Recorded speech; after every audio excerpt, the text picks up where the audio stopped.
दोस्तों जीत आपकी, क्योंकि लड़ाई भी आपकी है तो जीत भी आपकी ही होगी। और मेहनत भी आप लोगों को करना होगा हमारे साथ, जबरदस्त मेहनत करना होगा। बिल्कुल भी एक तरह से अपने आप को एक दिन भी आराम नहीं करने देना है जब तक कि हमारा एग्जाम नहीं हो जाता है दिल्ली पुलिस का। दोस्तों लगातार मेहनत करते चलिए। अगर कोई चीजें आपको समझ में नहीं आती है तो आप लोग क्या करिए, कमेंट बॉक्स में आप बताइए, मैं आपके सभी प्रश्नों का जवाब दूंगा।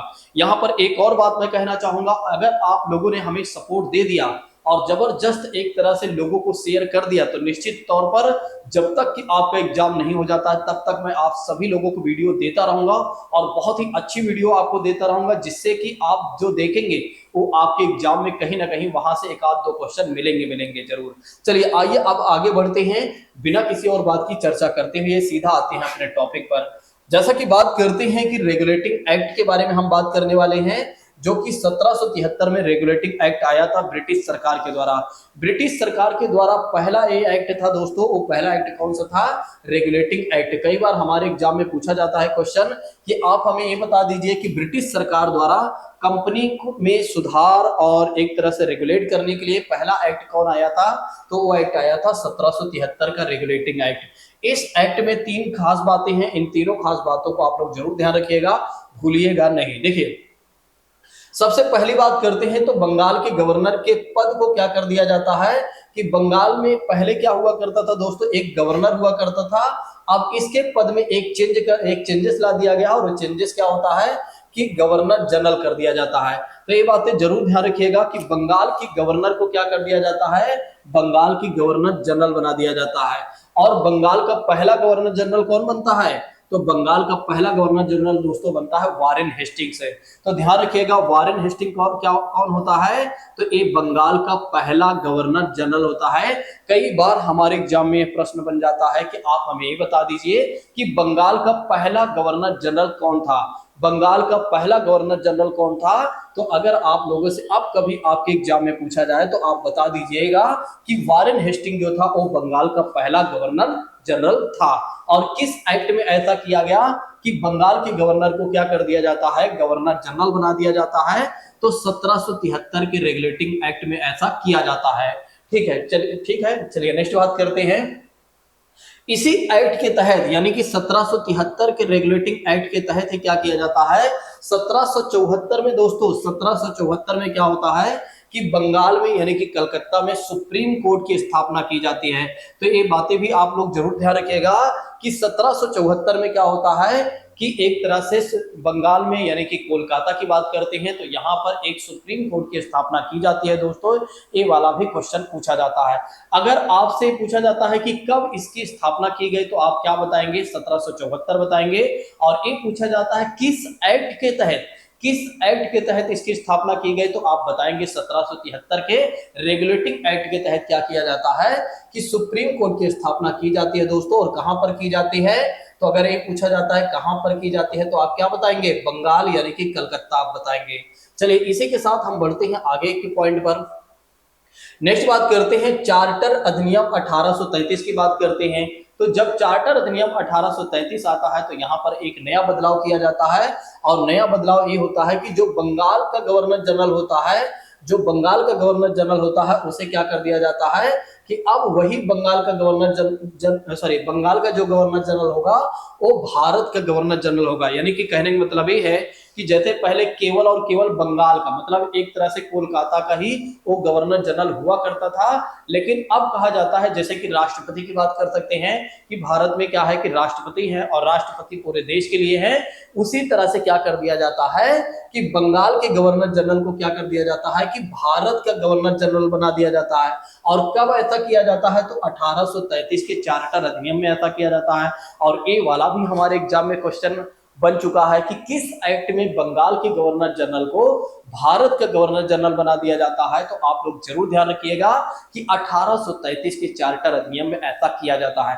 1833 के चार्टर अधिनियम में ऐसा किया जाता है कि बंगाल के गवर्नर जनरल को क्या कर दिया जाता है तो भारत के गवर्नर जनरल बना दिया जाता है। और भारत का पहला गवर्नर जनरल कौन बनता है? तो भारत का पहला गवर्नर जनरल बनता है दोस्तों लॉर्ड विलियम बेंटिक की बात करते हैं। तो लॉर्ड विलियम बेंटिक की बात करते हैं तो लॉर्ड विलियम बेंटिक जो होता है ये भारत का पहला गवर्नर जनरल है। ध्यान रखिएगा, अगर आपके एग्जाम में पूछा जाता है कि भारत का पहला गवर्नर जनरल कौन था तो आप बताएंगे लॉर्ड विलियम बेंटिक बताएंगे। अगर आपसे पूछा जाता है कि बंगाल का पहला गवर्नर जनरल कौन था तो आप बताएंगे वारेन हेस्टिंग के बारे में बताएंगे। वारेन हेस्टिंग के बारे में बताएंगे कि एक बंगाल का पहला गवर्नर जनरल था। और आपसे अगर पूछा जाता है कि भारत का पहला गवर्नर जनरल कौन था तो आप क्या बताएंगे, लॉर्ड विलियम बेंटिक के बारे में बताएंगे। ये बातें जरूर ध्यान रखिएगा, भूलिएगा नहीं।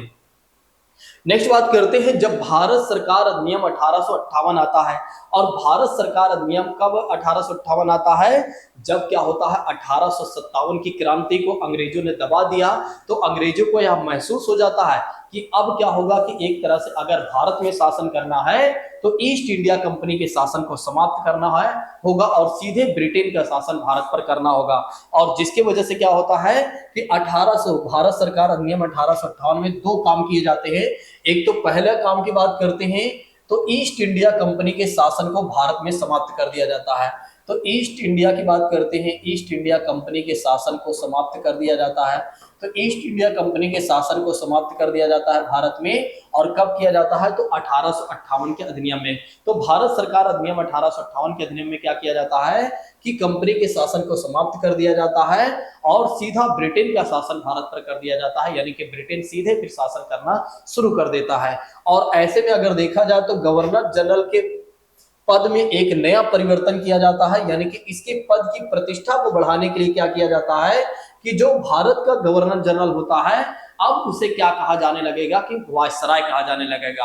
अब क्या कहा जाने लगेगा दोस्तों, गवर्नर जनरल के स्थान पर वायसराय कहा जाने लगेगा। और इसी समय से क्या होता है कि फिर ए कहा जाता है कि भारत का पहला वायसराय कौन बनता है। फिर ए हमारे एग्जाम में क्वेश्चन बन जाता है, या एक तरह से कहीं ना कहीं हमसे ये पूछे जाने लगता है कि भारत का पहला वायसराय कौन था। तो ये बातें आप जरूर ध्यान रखिएगा, लॉर्ड कैनिंग जो था ये भारत का पहला वायसराय था और यही भारत का अंतिम गवर्नर जनरल भी था। ये बातें भी ध्यान रखिएगा।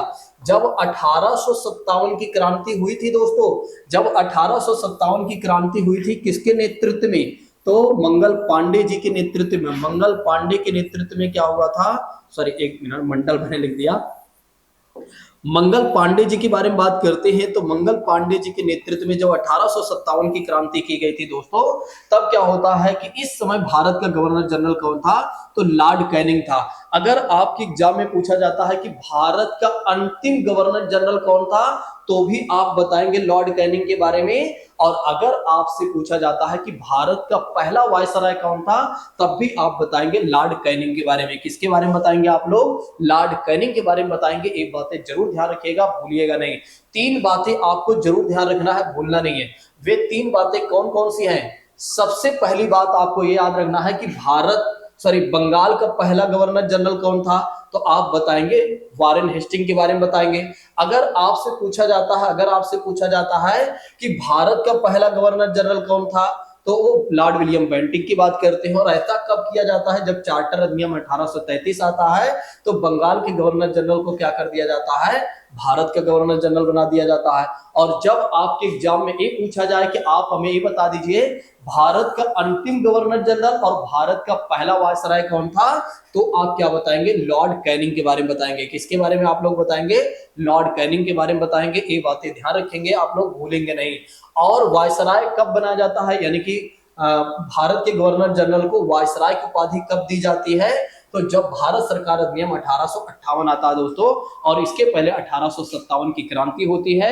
और इसके बाद क्या होता है कि सीधे ब्रिटेन का शासन भारत पर शुरू हो जाता है और ईस्ट इंडिया कंपनी के भी शासन को समाप्त कर दिया जाता है। ये बातें भी आप लोग जरूर ध्यान रखिएगा, भूलिएगा नहीं। चलिए अब हम आगे बढ़ लेते हैं इसी के साथ। अब हम बात कर लेते हैं भारत शासन अधिनियम 1935 के तहत के बारे में। दरअसल क्या होता है, भारत शासन अधिनियम 1935 की बात करते हैं तो ये बहुत ही बढ़िया एक्ट था और इस अधिनियम में 310 धाराएं और 10 अनुसूचियां की बात करते हैं, यानी कि शेड्यूल थे दोस्तों। तो 10 अनुसूचियों के बारे में बात करते हैं। तो इसमें अगर आप देखें तो 1935 के शासन अधिनियम की खास बात क्या है, तो इसकी खास बात यह है कि इसमें 310 धाराएं होती हैं और 10 अनुसूचियां यानी कि शेड्यूल होती है। और इस समय क्या किया जाता है कि बर्मा को भारत से अलग कर दिया जाता है? ये वाला क्वेश्चन भी कई बार हमारे एग्जाम में पूछा जाता है कि बर्मा को भारत से कब अलग किया जाता है। ये वाला क्वेश्चन हमारे एग्जाम में कई बार पूछा जाता है कि बर्मा को भारत से कब अलग किया जाता है। तो आप बताएंगे बर्मा को भारत से अलग किया जाता है, भारत से अलग किया जाता है 1935 में। और दोस्तों ये जो बर्मा है ना, जिसको आप बर्मा के नाम से जान रहे हैं ना, जो बर्मा है ना, इसी को आज हम म्यांमार के नाम से जानते हैं। तो इसके बारे में बात करते हैं तो आज इसे हम किस नाम से जानते हैं? तो म्यांमार के नाम से जानते हैं। ठीक है। और बर्मा की राजधानी उस समय क्या हुआ करती थी दोस्तों? उस समय रंगून हुआ करती थी। और बर्मा में ही अगर देखा जाए तो जब 1857 की क्रांति होती है तो अंग्रेज क्या करते हैं? बहादुर शाह जफर की बात करते हैं। बहादुर शाह द्वितीय, बहादुर शाह द्वितीय यानी कि जफर की बात करते हैं। इसे जफर के नाम से भी जाना गया है। और अंग्रेज क्या करते हैं? इसे एक तरह से पकड़ लेते हैं, यानी कि अरेस्ट कर लेते हैं और कैद कर लेते हैं और इसे कहां भेज देते हैं? बर्मा यानी कि रंगून भेज देते हैं जेल में। और वहीं पर इसकी मृत्यु हो जाती है। किसके? बहादुर शाह जफर द्वितीय की बात करते हैं। तो यहां पर एक क्वेश्चन बन जाता है, भारत का ऐसा कौन सा मुगल सम्राट था, भारत का ऐसा कौन सा मुगल सम्राट था जिसकी मृत्यु विदेशों में हुई थी? ठीक है। तो वो था बहादुर शाह जफर द्वितीय की बात करते हैं, जो कि अंतिम मुगल सम्राट भी था दोस्तों। ये अंतिम मुगल सम्राट भी था जो कि काफी ज्यादा वृद्ध था। ये बातें भी आप लोग जरूर ध्यान रखिएगा, भूलिएगा नहीं। तो ये रहा पॉलिटी के कुछ टॉपिक्स, ये रहे पॉलिटी के कुछ टॉपिक्स रहे। अब हम एशियन हिस्ट्री के बारे में बात करने चल रहे हैं। इसी तरह और भी विषय जो है उनके भी टॉपिक्स को मैं लेकर आऊंगा। मतलब हर एक विषय के मैं टॉपिक्स को मेन जो टॉपिक्स है उसको मैं कवर करते चलूंगा। ठीक है। तो ये बातें आप लोग ध्यान रखिएगा ताकि आप लोग क्या करें कि हर एक क्लास को अच्छे तरीके से देखते चले और आपका सारा कुछ अच्छे से रिवीजन होता चले। देखिए यहाँ पर मैं ज्यादा डीप नहीं पढ़ा रहा हूँ। क्यों नहीं पढ़ा रहा हूँ? क्योंकि एग्जाम आपका नजदीक है। अगर मैंने डीप पढ़ाना शुरू कर दिया तो एक टॉपिक एक दिन में ही खत्म हो पाएगा। चलिए, वैसे तो हड़प्पा संस्कृति वैसे तो मैंने आपको हड़प्पा संस्कृति के बारे में पढ़ाया हुआ है, लेकिन फिर भी यहाँ मैं आपको थोड़ा बहुत जानकारी दे देता हूँ। देखिए हड़प्पा संस्कृति के बारे में बात करते हैं तो इसे कांस्य युगीन सभ्यता के नाम से जाना गया है। क्यों जाना गया है? क्योंकि सबसे पहले क्या होता है, मानव के द्वारा खोजी गई जो धातु होती है, तांबा होती है, और उसके बाद उन्हें टिन के बारे में जानकारी मिलती है। और तांबा और टिन मिलाकर क्या करते हैं? एक नई धातु को बना लेते हैं। और वो नई धातु कौन सी होती है? कांसा होती है। और जब कांसे का प्रयोग करना मनुष्य शुरू कर देता है तब तो ऐसी सभ्यता को फिर क्या कहा जाता है? कांस्य युगीन सभ्यता कहा जाता है। और एक कांस्य युगीन सभ्यता कौन सी है? वही जो हड़प्पा संस्कृति है, यानी कि जो सिंधु घाटी सभ्यता है उसी को एक तरह से कांस्य युगीन सभ्यता के नाम से भी जाना गया है। तो हड़प्पा सभ्यता या सिंधु घाटी सभ्यता को इस नाम से इसलिए जाना जाता है क्योंकि प्रथम अवशेष हड़प्पा नामक स्थल से ही प्राप्त हुए हैं। ये वाला भी क्वेश्चन कई बार पूछा जाता है कि आप हमें ये बता दीजिए कि हड़प्पा सभ्यता या सिंधु घाटी सभ्यता को इस नाम से किस लिए जाना जाता है। तो आप लोग जरूर ध्यान रखिएगा क्योंकि हड़प्पा नामक स्थल से क्या होता है कि प्रथम अवशेष यहीं से मिले थे। और आरंभिक स्थलों में से अधिकांश जो एक तरह से स्थल मिले हुए हैं वो सिंधु नदी के किनारे अवस्थित थे दोस्तों, यानी कि सिंधु नदी के किनारे से मिले हुए हैं। चलिए अब हम आगे बढ़ लेते हैं इसी के साथ। नेक्स्ट बात करते हैं, भारतीय पुरातत्व सर्वेक्षण विभाग के जन्मदाता कौन थे? तो अलेक्जेंडर कनिंघम थे दोस्तों। और भारतीय पुरातत्व विभाग की स्थापना का श्रेय किसे जाता है?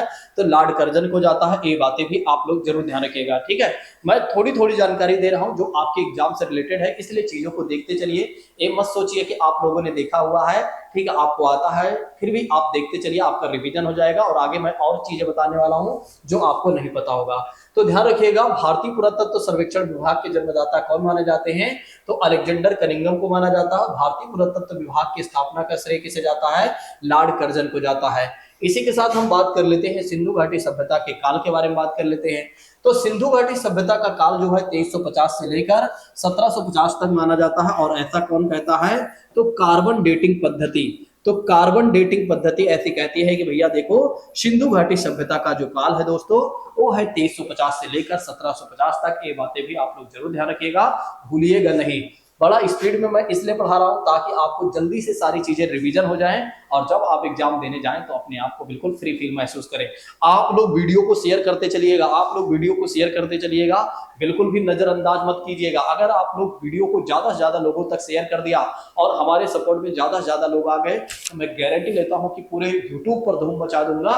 आप जब एग्जाम देने जाएंगे तो हमारे कंटेंट को पढ़कर जाएंगे तो एक भी प्रश्न आपका गलत नहीं होगा। चलिए इसी के साथ बात कर रहे हैं राय बहादुर दयाराम साहनी जी के बारे में बात करते हैं।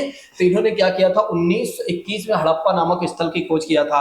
ये वाला क्वेश्चन हमारे एग्जाम में कई बार बन चुका है कि किसने हड़प्पा नामक स्थल की खोज किया था, तो ये बातें जरूर ध्यान रखिएगा। राय बहादुर दयाराम साहनी जी के बारे में बात करते हैं तो इन्होंने क्या किया था, 1921 में हड़प्पा नामक स्थल की खोज किया था। इसी के साथ बात कर लेते हैं दोस्तों मोहनजोदड़ो के बारे में बात कर लेते हैं। तो मोहनजोदड़ो जी ने क्या, सॉरी मोहनजोदड़ो की खोज किसने किया था, राखल दास बनर्जी ने किया था। ध्यान रखिएगा, राखल दास बनर्जी ने क्या किया था, तो मोहनजोदड़ो की खोज किया था। और कब किया था, 1922 में। कब किया था, ये बातें ध्यान रखिएगा, 1922 में। किसने किया था मोहनजोदड़ो की खोज, तो किसने किया था अगर पूछा जाता है तो आप क्या बताएंगे, राखल दास बनर्जी। और किसकी खोज की गई थी, तो अगर ये पूछा जाता है कि किसकी खोज की गई थी तो आप क्या बताएंगे, किसकी खोज की गई थी, मोहनजोदड़ो की। इसी तरह से दयाराम साहनी कौन थे, तो आप क्या बताएंगे, दयाराम साहनी वो थे जिन्होंने हड़प्पा की खोज किया था। और कब किया था उन्होंने ऐसा, तो आप क्या बताएंगे, 1921 में उन्होंने ऐसा किया था। ये बातें भी आप ध्यान रखिएगा, भूलिएगा नहीं। सिंधु घाटी सभ्यता की खास बातें हैं कि एक पहली नगरीय सभ्यता है। सिंधु घाटी सभ्यता की बात करते हैं दोस्तों, तो यह पहली नगरीय सभ्यता है जो जाल पद्धति पर आधारित है, यानी कि ग्रिड सिस्टम पर आधारित है। ये वाला क्वेश्चन भी आपके एग्जाम में पूछा जा चुका है कि आप हमें ये बता दीजिए कि सिंधु घाटी सभ्यता किस प्रकार की सभ्यता थी, तो आप लोग जरूर ध्यान रखिएगा, ग्रिड सिस्टम पर आधारित सभ्यता थी, यानी कि एक दूसरे को समकोण पर काटने वाली या सीधी रेखाओं की पद्धति या जाल पद्धति के आधार पर ये बनी हुई थी। और बिल्कुल शतरंज के बिसात की भांति यह सभ्यता बसी हुई थी। तो अर्थात कहने का मतलब ये है, ये सभ्यता इतना सिस्टमेटिक थी, जैसे कि शतरंज के बिसात की बात करते हैं तो इस तरह से थे। अर्थात अगर मैं आपको बताना चाहूं तो सारी चीजें बिल्कुल सिस्टमेटिक इस तरह से पूरा नगर बना हुआ था। यानी कि चाहे वो सड़कों की बात करें तो अच्छे तरीके से, नालियों की बात करें, घरों की बात करते हैं तो सारी चीजें बिल्कुल सिस्टमेटिक तरीके से बनी थी। तो आपको केवल इतना याद रहना है कि सिंधु घाटी सभ्यता के बारे में बात करते हैं तो जाल पद्धति पर आधारित सभ्यता थी। चलिए अब नेक्स्ट बात कर लेते हैं, विश्व में कपास उगाने वालों में सिंधुवासी या सैंधोवासी प्रथम थे। तो सिंधु घाटी सभ्यता में सबसे पहले कपास के बारे में जानकारी मिलती है। ये वाला क्वेश्चन तो कई बार आपके एग्जाम में बन चुका है कि कपास के बारे में सबसे पहले जानकारी किस सभ्यता में मिलती है, तो कपास के बारे में सबसे पहले जानकारी मिलती है सिंधु घाटी सभ्यता में, हड़प्पा संस्कृति में मिलती है। और इसलिए मेसोपोटामिया में कपास के लिए सिंधु शब्द का प्रयोग किया गया है। कपास के लिए जो मेसोपोटामिया सभ्यता में क्या किया गया था, कपास के लिए सिंधु शब्द का प्रयोग किया जाने लगा। और यूनानियों ने इसे क्या कहा है, यूनानियों ने इसे कहा है सिंडन कहा है। तो ये बातें जरूर ध्यान रखिएगा, यूनानियों ने कपास को क्या कहा है, तो सिंडन कहा है। ये बातें भी आप ध्यान रखिएगा, भूलिएगा नहीं। और कपास के बारे में सबसे पहले जानकारी कहां पर मिलती है, अगर आपके एग्जाम में पूछा जाता है कि कपास के बारे में सबसे पहले जानकारी कहां मिलती है, तो आप क्या बताएंगे, आप बताएंगे सिंधु घाटी सभ्यता में सबसे पहले जानकारी मिलती है। और यूनानियों ने इसे क्या कहा है, तो यूनानियों ने इसे सिंडन कहा है। तो यूनानियों ने इसे क्या कहा है, सिंडन कहा है। ये बातें आप ध्यान रखिएगा। अब सिंधु घाटी सभ्यता के बारे में बात करते हैं तो यहाँ पर सिक्कों यानी कि मुद्रा का प्रचलन नहीं था, करेंसी या कॉइन्स का प्रचलन नहीं था। तो ये बातें ध्यान रखिएगा, सिंधु घाटी सभ्यता में कहीं से कहीं तक सिक्कों वगैरह का प्रचलन नहीं था, बल्कि वस्तु विनिमय प्रणाली लागू थी। वस्तु विनिमय प्रणाली का मतलब हो जाता है बार्टर सिस्टम, यानी कि वस्तुओं के बदले वस्तुओं का आदान प्रदान होता था। जैसे सपोज दैट किसी के पास गेहूं है और किसी के पास चावल है, और किसी को गेहूं चाहिए और किसी को चावल चाहिए, तो एक व्यक्ति अपना कुछ मात्रा में गेहूं दे देगा तो और वो व्यक्ति क्या करेगा, उन्हें चावल दे देगा। तो इसीलिए क्या कहा गया है, यहाँ पर कौन सी प्रणाली लागू थी दोस्तों, तो क्रय विक्रय के लिए तो यहाँ पर वस्तु विनिमय प्रणाली लागू थी, यानी कि बार्टर सिस्टम एक तरह से यहाँ पर लागू था दोस्तों। ये बातें जरूर ध्यान रखिएगा, भूलिएगा नहीं। अब हम बात करते हैं सिंधु घाटी सभ्यता में लिपि कौन सी थी दोस्तों। तो कौन सी लिपि यहाँ पर संबंध रखती है, तो ब्राह्मी लिपि रखती है यहाँ पर संबंध। तो ब्राह्मी लिपि का यहाँ पर प्रचलन था। सिंधु घाटी सभ्यता में लिपि कौन सी थी दोस्तों, तो एक तरह से ब्राह्मी लिपि थी, जो कि भाव चित्रात्मक कह सकते हैं। यहाँ पर चित्रों के माध्यम से अंग्रेजी की यू अक्षर ज्यादा मिले हुए हैं, ठीक है। अगर आप देखें तो शुभ लाभ के भी मतलब चिन्ह मिले हुए हैं, लेकिन इसके बारे में हमारे जो इतिहासकार रहे हैं कभी इनके स्क्रिप्ट को पढ़ नहीं पाए, ना ही समझ पाए हैं, ठीक है। बस एक तरह से पूरा तात्विक साक्ष्यों के आधार पर सिंधु घाटी सभ्यता या इस सभ्यता के बारे में पूरा इतिहास लिखा गया है। आइए हम इसी के साथ बढ़ लेते हैं आगे। और अगर देखा जाए तो ये जो लिपि थी दोस्तों, सिंधु घाटी सभ्यता की लिपि जो थी वो दाएं से बाएं लिखी जाती थी। ये बातें ध्यान रखिएगा, किस तरफ लिखी जाती थी, दाएं से बाएं की बात करते हैं तो दाएं से बाएं यह लिपि लिखी जाती थी दोस्तों। और अभी अगर देखा जाए तो हम बाएं से दाएं लिखते हैं। हमारी लिपि कौन सी है, हमारी लिपि है देवनागरी लिपि। ध्यान रखिएगा, जो हमारी लिपि है वो है देवनागरी लिपि है। और सिंधु घाटी सभ्यता की बात करते हैं तो कौन सी लिपि है यहाँ पर, तो ब्राह्मी लिपि है, जो कि दाएं से बाएं लिखी जा रही है। और हमारी लिपि कौन सी है, तो हमारी लिपि है देवनागरी लिपि की बात करते हैं, जो कि बाएं से दाएं है। ये बातें भी ध्यान रखिएगा, भूलिएगा नहीं। अगर आप लोगों को क्लास बेहतर लग रही है तो जल्दी से कमेंट करके बता दीजिए यस सर, आप जो हमें समझा रहे हैं वो सारी बातें क्लियर है, समझ में भी आ रही है। और जल्दी से लाइक कर दीजिए और दूसरों को भी शेयर और सब्सक्राइब कर दीजिए। चलिए अब इसी के साथ हम आगे बढ़ते हैं। मैं गारंटी लेता हूं कि अगर आप लोगों ने हमारा सहयोग कर दिया ना, अगर हमारा सहयोग कर दिया ना, तो मैं गारंटी लेता हूं कि आपको इतना बेहतर पढ़ाकर भेजूंगा कि जब आप एग्जाम में बैठेंगे तो अपने आप को बिल्कुल फ्री फील महसूस करेंगे। चलिए इसी के साथ हम आगे बढ़ लेते हैं, हड़प्पा सभ्यता के बारे में बात करते हैं, सॉरी हड़प्पा नामक स्थल के बारे में। तो हड़प्पा नामक स्थल की खास बात क्या है, तो क्षेत्रफल की दृष्टि से अगर आप देखें तो सिंधु सभ्यता का दूसरा सबसे बड़ा स्थल है।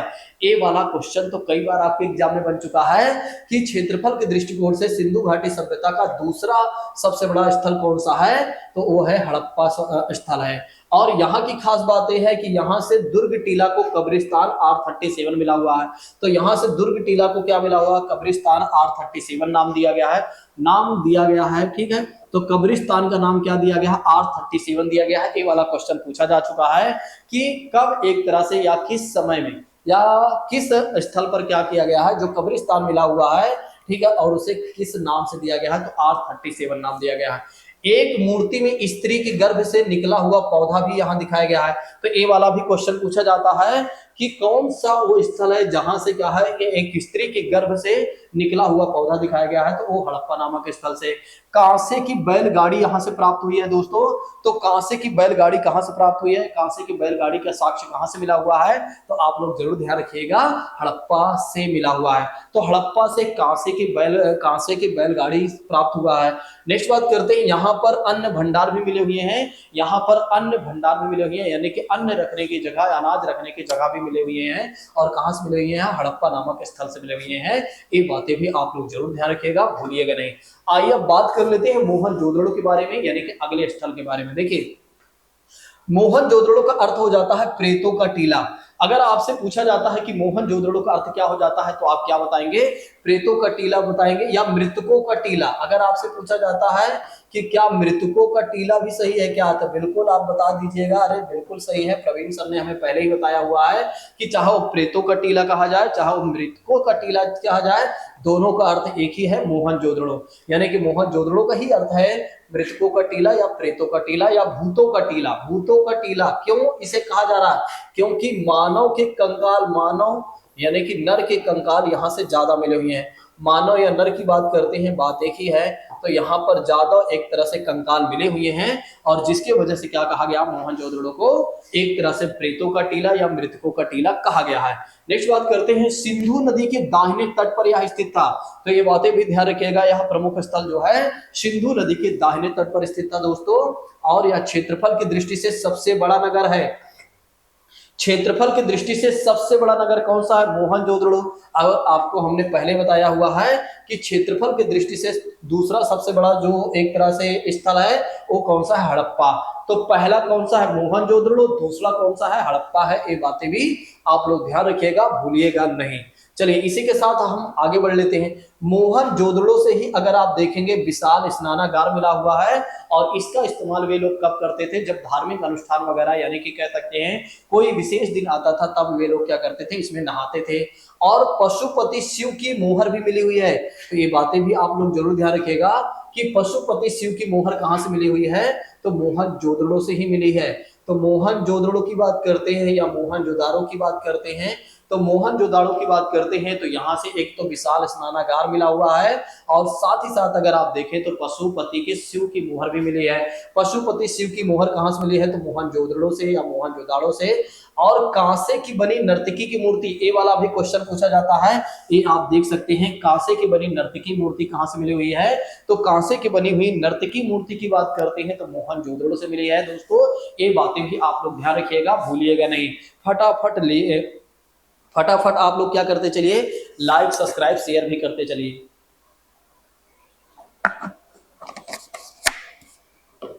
अब हमें आग लगा देना है, अब हमें धूम मचा देना है, क्योंकि समय बहुत कम है और पढ़ना बहुत ज्यादा है, लेकिन अब हम समझ कर नहीं, बस लगातार हम चीजों को देखते चलेंगे और बस रिकॉल करते चलेंगे। जो चीजें याद हो रही हैं याद करते चलेंगे, और जो चीजें भूलते जा रहे हैं भूलते जाइए, कोई बात नहीं। दोबारा वीडियो को एक बार देख लीजिएगा स्पीड बढ़ाकर, फिर अगर मन करे तो तिबारा देख लीजिएगा स्पीड बढ़ाकर, बस हमेशा के लिए याद। चलिए अब इसी के साथ बढ़ते हैं आगे। नेक्स्ट बात करते हैं, नेक्स्ट पॉइंट की बात करते हैं, चनहुदड़ो के बारे में बात करते हैं। तो चनहुदड़ो की खास बात क्या है दोस्तों, तो सिंधु नदी के बाएं तट पर स्थित एक औद्योगिक शहर था, इंडस्ट्रियल सिटी की बात करते हैं। तो अगर आपसे पूछा जाता है कि इंडस्ट्रियल शहर कौन सा है, तो इंडस्ट्रियल शहर के बारे में आप क्या बताएंगे कि चनहुदड़ो जो है दोस्तों वो है इंडस्ट्रियल शहर था। नेक्स्ट बात करते हैं, एकमात्र नगर जो दुर्गीकृत नहीं था, यानी कि कह सकते हैं फोर्टिफाइड नहीं था। तो ये बातें जरूर ध्यान रखिएगा, आपके एग्जामिनेशन में प्रश्न बन सकता है कि ऐसा कौन सा नगर था दोस्तों जो कि एक तरह से दुर्गीकृत नहीं था, तो था दोस्तों चनहुदड़ो। यहां से सात खास बात यह है कि मनके बनाने के कारखाने खोजे गए हैं। ये वाला क्वेश्चन तो कई बार पूछा जा चुका है, मनके बनाने के कारखाने कहां से मिले हुए हैं, तो मनके बनाने के कारखाने मिले हुए हैं चनहुदड़ो से मिले हुए हैं। और जो लिपस्टिक की बात करते हैं, जो महिलाएं लगाती हैं लिपस्टिक वगैरह, उसके भी साक्ष्य यहीं से मिले हुए हैं, कहां से, चनहुदड़ो से ही। तो चनहुदड़ो से मनके बनाने के कारखाने मिले हैं, और यह कहां पर स्थित था दोस्तों, तो सिंधु नदी के बाएं तट पर स्थित था, जो कि एक औद्योगिक शहर था। ये बातें भी ध्यान रखिएगा, भूलिएगा नहीं। नेक्स्ट बात कर लेते हैं, लोथल के बारे में बात कर लेते हैं। तो लोथल की खास बात क्या है, लोथल जो है गुजरात में अवस्थित है, जो कि एक बंदरगाह था दोस्तों, एक बंदरगाह की बात करते हैं। ये वाला क्वेश्चन पूछा जा चुका है कि लोथल की खास बात क्या है, तो आप बता दीजिएगा। लोथल एक बंदरगाह था जो कि कहां पर अवस्थित था दोस्तों, तो गुजरात में अवस्थित था, और अहमदाबाद जिले में भोगवा नदी के किनारे पर। तो अहमदाबाद जिले में भोगवा नदी के तट पर यह स्थल स्थित था। और इसे लघु हड़प्पा या मोहनजोदड़ो भी कहा जाता है, इसे लघु हड़प्पा भी कहा गया है या मोहनजोदड़ो भी कहा गया है। ये बातें भी आप लोग जरूर ध्यान रखिएगा कि किसे लघु हड़प्पा या मोहनजोदड़ो भी कहा गया है, तो लोथल को कहा गया, जो कि एक बंदरगाह था। नेक्स्ट बात करते हैं, कालीबंगा के बारे में बात कर लेते हैं। और कालीबंगा की बात करते हैं तो कालीबंगा कहां पर स्थित है, तो कालीबंगा की बात करते हैं तो राजस्थान में स्थित है कालीबंगा। और कालीबंगा का अर्थ क्या हो जाता है, काले रंग की चूड़ियां। कालीबंगा का अर्थ क्या हो जाता है, काले रंग की चूड़ियां हैं। और यहां से अगर आप देखेंगे तो जुते हुए खेत में साक्ष्य मिले हुए हैं, जुते हुए खेत में साक्ष्य मिले हुए हैं। और कह सकते हैं आड़ी तिरछी एक तरह से जुताई हुई है, मतलब कुछ इस तरह से यहाँ पर जुताई हुई है। और घग्गर नदी जो कि प्राचीनतम, इसका नेम क्या है, सरस्वती नदी नेम था, और बाएं तट पर स्थित है दोस्तों, इस बात को भी ध्यान रखिएगा। घग्गर नदी के बाएं तट पर यह शहर स्थित है या नगर स्थित था, ठीक है, जिसे सरस्वती के नाम से भी आप जानते हैं, घग्गर नदी को।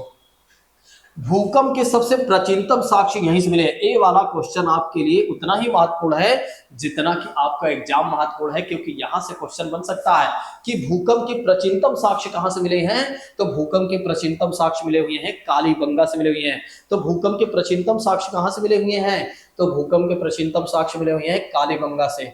नेक्स्ट बात कर लेते हैं दोस्तों, बनावली की बात करते हैं। तो बनावली कहां पर स्थित है, तो बनावली की बात करते हैं तो हरियाणा में अवस्थित है। तो बनावली की बात करते हैं तो हरियाणा में अवस्थित है दोस्तों। और यहाँ पर क्या था, जल निकास प्रणाली का अभाव था, यानी कि यहाँ पर कह सकते हैं किसकी कमी थी, जल निकास